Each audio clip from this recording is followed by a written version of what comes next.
You're listening to Fox City's Murder and Mayhem, your bi-weekly dose of true crime history in a small rural community of Wisconsin. Hey everybody, welcome back to another episode of Fox City's Murder and Mayhem. I'm Eric. I'm Gavin. Gavin, we are back again. Where are we traveling to? We are back again. Oh, it's so many times we're back. Probably 100 times now. I haven't looked at, I don't know if we hit 100 I have episodes. no idea. You should know. You can see episode numbers when you upload them. I can, but I never look at it. I'm far too busy for that, so. Well, okay. I must say that the cat on Gavin's t-shirt right now is quite adorable. Yeah. Reading a book. Yeah, it's my cat there. So we are in Little Rapids, which is an area between Kaukauna and De Pere.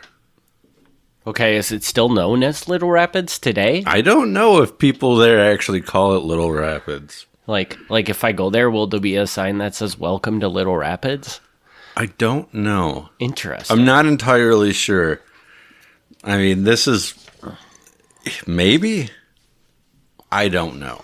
Be interesting. There's a couple like small towns between here and there that they don't really exist anymore. I don't know if Little Rapids is one of those, but if anyone's in Little Rapids, sorry. Yeah. We don't mean to downplay your town. We just don't really know if it's still there. Yeah. All right. So what's happening in Little Rapids? Okay, so we've got the Verheyen family, and if Verheyen isn't how you say it, I'm sorry, but that's how it's spelt. So I'm going to say Verheyen. They live in Little Rapids. Around 1929, a man named John Stickl, who's 22 years old, is living with the family. In December 1930, after living with them for about a year, Stickl was ordered to leave. You cannot live with us anymore. The father, Anton Verheyen, found out that Stickl wanted to marry Mr. Verheyen's daughter. Uh-oh. And that was a big no-no. Uh-oh. So he had to leave. And how did he find out? Stickl told the village pastor to announce their forthcoming marriage at church, and then when the pastor announced it in church, the father was very surprised. Do we know, was their whole relationship hidden from the father? Or did he at least realize that his daughter and this guy were dating? Well, here's the thing. Okay.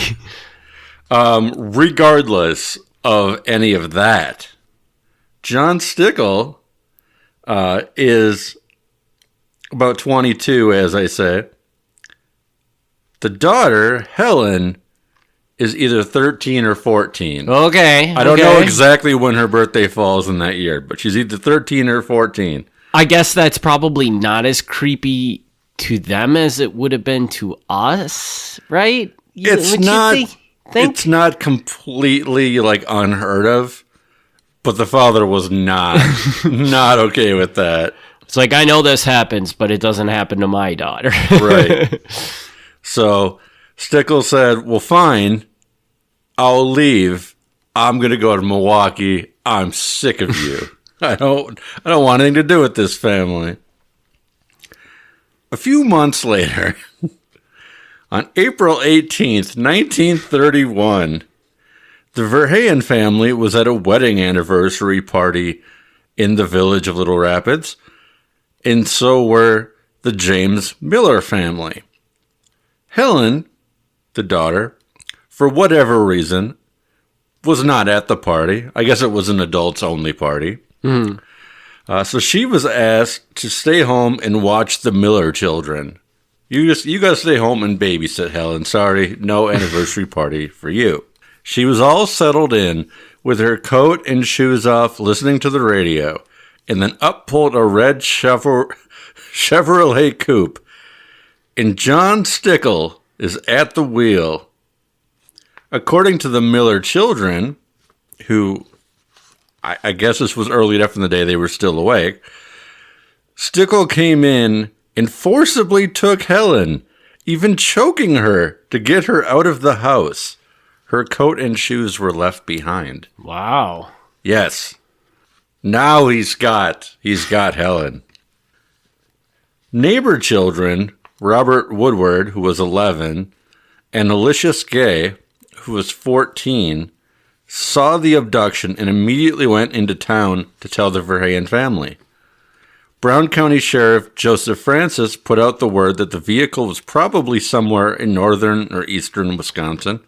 Not sure why he says that, but that's where he says to look. He described Helen as wearing a flowered dress and said she was, quote, large for her age. Motorcycle officers were dispatched and party guests organized a posse. So this has now gone from an anniversary party to a rescue party. Wow. Milwaukee detectives were notified and could not find Stickl. The forwarding address he left at the Verheyen home did not match his current whereabouts. So wherever he said that he was going to get work, they couldn't find him there. A brother of his, Henry, was also said to live in Milwaukee, but he was not listed in the city directory or telephone book, so police couldn't find him either. April 21st, about 3 days later now, District Attorney Vern Llewellyn issued a warrant charging John Stickl with kidnapping. If he was found and arrested, he would face between 3 years and life in prison. Wow. It's quite a range of possible outcomes there. The DA noted that even if Helen told authorities that she left voluntarily, it would still be kidnapping because of her age and lack of parental permission. Again, I'm not sure exactly what ages were acceptable in this day, but even if you could marry a child, you'd have to do it with the parents agreeing to it. Did you say, like, how long is this after John Stickl originally left? I can't remember if you... About 3 or 4 months. Okay, so it's not long at all. No. We're not talking, like, years later or anything, so... No. This is not that long. Mrs. Verheyen told the press, Helen never did like that boy. He was always trying to make love to her and wanting her to run away and get married. I'm guessing that does not mean what we think it means. But I don't know. But she was only in the 8th grade and was too young to think about such things.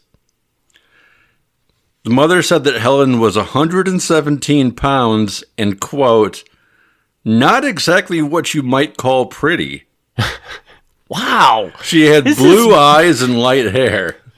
This is pretty brutal, man. I love this. I love that the police are like, we're looking for this girl. She's large for her age. And then the mom's like, yeah, she's not pretty. if you find her, she's just not a pretty girl. Like, thanks, Mom. Like, that's nice. Unknown to the authorities, Stickl had brought Helen to his uncle's house in Catawba, Wisconsin, which is in Price County. Your guess is as good as mine where Catawba is. Never heard of it. Yep. Probably doesn't exist either. Sure. Anymore, maybe. However, this hiding place didn't work out for long because by April 23rd, about 5 days after the original kidnapping, he was back in De Pere trying to get lodging with his friend John Rupiper. At first, Rupiper agreed, but it was all a ruse. He called the chief of police, and soon the sheriff arrived. Stickl was held in the county jail, unable to post his $2,000 bond. So his friend Rupiper ratted him out. Yeah. Dirty, dirty guy there.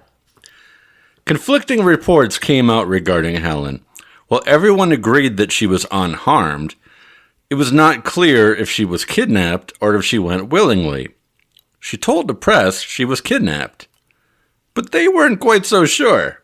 I'm not sure why they doubted it, other than her being unharmed. But like, Okay, he so wasn't trying to harm her; he was trying to marry her. So there isn't any more to it than that. That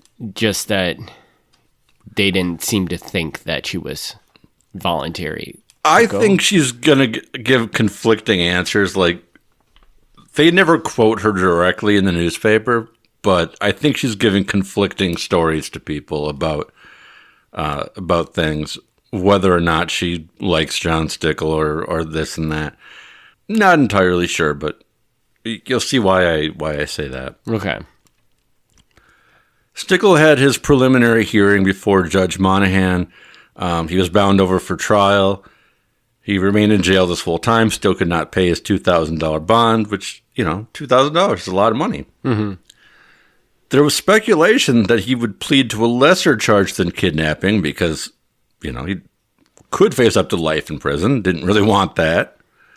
Reports came at this time that his father, John Stickl Sr., was ashamed of the disgrace that this had brought on the family and had a mental breakdown. Here's the fun part. John Stickl Sr. was driving his car down the wrong side of Monroe in Green Bay. He was blaring his horn the whole time while driving down the wrong side of the road. He then stopped his car in the middle of the road, got out, tried to get into a nearby house, failed to get into a nearby house, and then ran down the street after a gravel truck. Okay. Police caught him soon after, and it was soon determined that he had gone insane, so he was committed to the Oshkosh Asylum. What an end to the story, I guess. Yeah. That is the beginning of May. On May 8th, John Stickl Sr. unexpectedly died at the Oshkosh Asylum. Conflicting reports here, but he was somewhere between 47 and 49 years old. Cause of death was not reported. Surviving him were his widow and multiple children, possibly as many as 6. And he is now buried at St. John's Lutheran Cemetery in Wrightstown. Now, this is an angle I definitely want to know more about here. Okay. Because I don't know how you go from having a sudden mental breakdown, getting thrown in the asylum, and then less than a week in the asylum, you're dead. Yeah, that sounds weird. This guy either had some bad medical issues, because he's under 50. It's very odd that he would just die unless there was something else going on there. Yeah, I would think that something made him go kind of crazy, maybe. Yeah, but then, is he being treated nicely when he's in the asylum? Or are they making this worse for him? I don't know. It feels to me like there's a piece missing here. Yeah, I would definitely say so. So I don't have that answer, but I'm really curious what happened in that week in the asylum that went him go from having a mental breakdown to being dead, because there's only so many answers to that, and I'm not sure which one it is. The defense attorney for the main John Stickl, the kidnapper John Stickl, asked for the case to be postponed, not least of which that the guy's dad is now dead. Mm-hmm. So, give the guy a little time there. Judge Monahan agreed, pushing it to May 25th. That's an additional week from when it was going to be. Then when it came to trial, the assistant district attorney, Cletus Chaddock, described the incident as an elopement and not a true kidnapping. So at this point, the district attorney's office is convinced that it was at least partially voluntary. That this kidnapping was not a real kidnapping. Maybe it looked like a kidnapping, or maybe it was originally a kidnapping, but at some point Helen was kind of interested and was going along with it. Okay. So he's like, this isn't really a kidnapping. This is an elopement. So he recommended the charge be reduced from kidnapping down to causing the delinquency of a minor. Stickl agreed to that charge, changed his plea to guilty, and was put on probation for 1 year. As a condition of his probation, he was to avoid all underage girls, including Helen. No more chasing young girls for John Stickl. Helen, after this, did actually marry young. Okay. Again, depending on when her birthday falls in the year, she was either 16 or 17 years old. And she got married to Peter Farrell, who was a farmer in Kaukauna. The same Peter Farrell was also a chairman of the town of Kaukauna and a county supervisor, so he did okay for himself. Mm-hmm. She passed away in June 1961 at only 43 years old because of a car accident. Doctors worked on her for 2 hours, but her internal injuries were too much. So that was at the corner of Griner and Maloney Road. Nasty accident. Interesting. John Stickl, I don't know where he ended up. I didn't quite get that answer. I'm sure I can find it. But I do know that at least for a while he moved to Milwaukee, where his brother lived. If he ended up having a family of his own, I don't know. But he definitely outlived Helen. He did not die in a car accident, as far as I know. But yeah, he shows up later because his mother's obituary I found, and he's still alive and well, living in Milwaukee. So he seems to go on and live a fairly normal life. And as far as we can tell, never comes back up here, but just stays in Milwaukee. I think so. I think he's just kind of... he's not going to try that again. So this is a story where there's pieces missing, and I think that those pieces can really make this. I don't think it's a bad story. Let me be very clear. I don't think it's a bad story, but I think it could be a great story, and it's not quite a great story. I think that the fact that we don't know what made. I think you said like the defense or the prosecution or whatever. Yeah. At one point in time said, we think this is probably not a kidnapping. This is probably something else. Like she was probably somewhat for it going along. And I would like to know what brought that conclusion in, because I think that would be interesting, because then I can put on my little speculation hat and be like, does that make sense? Or does it sound like... Yeah, I want the few missing pieces here. Like, this is a very simple story. This guy gets a fixation on this young girl, which that's a whole thing in itself. Like, definitely to our modern understanding of how things work, that is not okay. Yeah. Like, I'm not in any way going to justify that. But, like, so he gets that fixation. She either does or doesn't go along with it. That's kind of the debated point here. Again, to our modern ears, like, if dude is 22 and she's 14, doesn't really matter if she's okay with it. Like, we don't accept that anymore. Like, that's not okay. But I think that in the era that this was in, that was a lot more common. Yeah. You know. Yeah. I mean, it's definitely not unheard of for someone who's like 14 to get married. It sounds awful to me, but it's not unheard of. I believe there's still certain states that would allow it with parental permission. I don't know how often it actually happens, but it's definitely a thing. But yeah, I'd like to know a bit more about that. But really, the angle that made this go from this could be a page or this could be a podcast to this is going to be a podcast was the father part. Okay. Because the kidnapping is fine. It's a good story in itself, but it's missing a little punch. But you like that aspect of, why did the father die? Is that... I like that aspect because there's that mystery there. To me, it puts a bad light on the asylum. Mm-hmm. And I could be very wrong. It could just be a sheer coincidence that he has a mental breakdown, he has a heart attack, and he's done. But the timing doesn't look good, and it implies to me that something is not right in the asylum. I could be completely wrong, but that's what it implies to me. I can definitely see that. The only thing I would flip that on is just that it did say that he had more or less a mental breakdown. And there are diseases that, especially back in this time, that could cause that. Oh, sure. You know, you could get just some weird disease and just be like, just go crazy. Yeah. And now you're crazy, so they put you in an asylum, and 2 weeks later you die or whatever it was. Yeah. You know, because they're not treating the disease. Yeah. But this is also happening during, like, the son, the kidnapper, is really between getting arrested and going on trial. It's less than a month. Like, this is a pretty quick turnaround. Mm-hmm.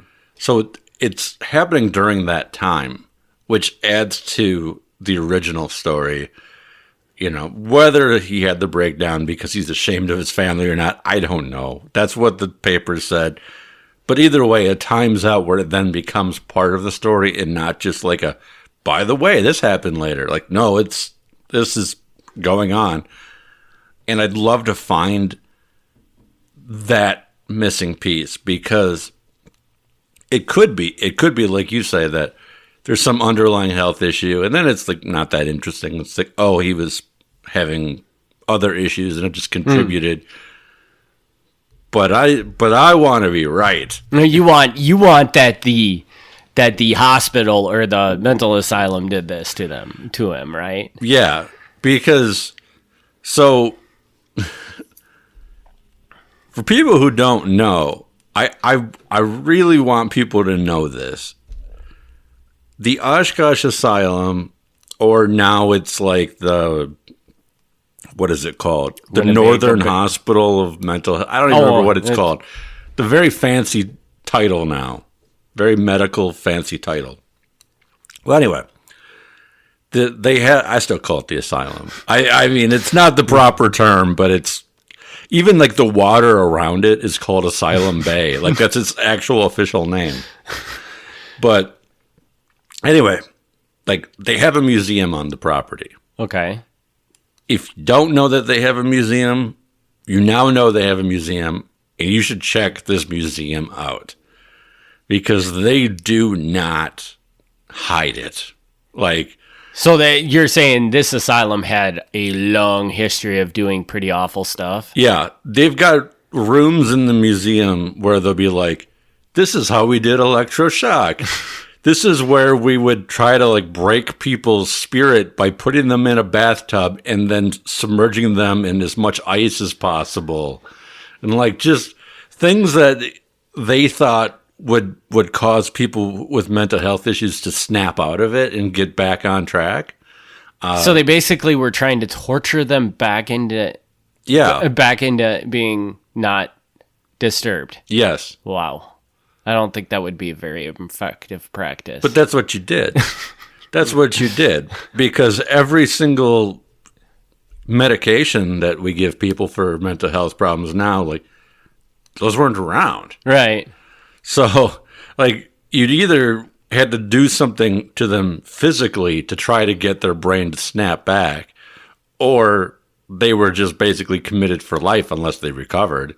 Wow. So, like, which I'm not justifying this. These were terrible ways of doing things, but that was kind of what they had. Yeah. I mean, you think about it, like, how do you treat something like that when you don't, like, everything we use today didn't exist back then? Yeah. I mean, the idea here is, like, they're saying, like, this guy, the father, all of a sudden has a mental breakdown and he's doing crazy things in Green Bay and he has to get locked up. Now, that's certainly possible, but I think it's more likely that he had some kind of underlying issues, like you say, like, not necessarily like a physical, like, defect, but just something going on. And this was, like, pushed him a bit. Mm-hmm. I don't think it's as common, and I could be wrong. I am not a medical professional by any means, but I don't think it's as common for someone to go from being 100% sane to suddenly being completely insane in a moment, and then having to be shocked into their brain going back, oh, like a reverse mental breakdown. That doesn't sound to me like how that works. Yeah. Oh, it's weird. It's weird, and kind of this episode shows how scary that like mental health conditioning was back in the day, man. Yeah. That's terrifying to me. So. And if you think that's interesting, I've got some news for you. Okay. Are you ready for this exciting news? I am ready. Next episode, we are going to do Outagamie County Asylum. Okay. Just in general, not a specific case, but we're going to talk about the Outagamie County Asylum. Is Outagamie County just as bad as Winnebago County Asylum? In my personal opinion, Winnebago is worse. Okay. From what I know, there are stories that came out of Oshkosh that I can't believe are real. Are real. Just like, again, you go to the museum. They have one of the walls there has a timeline on it, and they do not hide it. Like, much respect to the people who run this museum, because the museum is like on the grounds of an active mental health hospital. But they freely admit that there were times where there were riots, and the inmates would break out, and there was like violent stabbings, and like they don't try to hide that. This was not a great place to be or work. Wow. That sounds awful. But we're going to do Outagamie County specifically because a while back, and this is a long while back, we got a request from someone to do an episode on what they called Flanagan's Funny Farm. Okay. I'm not going to use that term, but Flanagan's Funny Farm was Dr. Flanagan. When he ran the Outagamie County Asylum, they had a farm on site that the inmates could work on the farm as kind of, something to keep them active. Uh-huh. So I will not call it. I mean, I'll probably say it because that was what some people called it, but that is not. It has never been the official name. And it's not a politically correct name. It is not by any means. So. It is not, but yeah, we'll talk about that. Great museum exhibit was in Appleton a few years ago too. On that, I think it was called like Out of the Shadows or something like that. It's not currently on display, but they had a great exhibit on the Outagamie Asylum, and it didn't have the violence that Oshkosh had, or at least they didn't advertise it. But they. There were some things in there that were completely unbelievable too. So, I don't know how these places.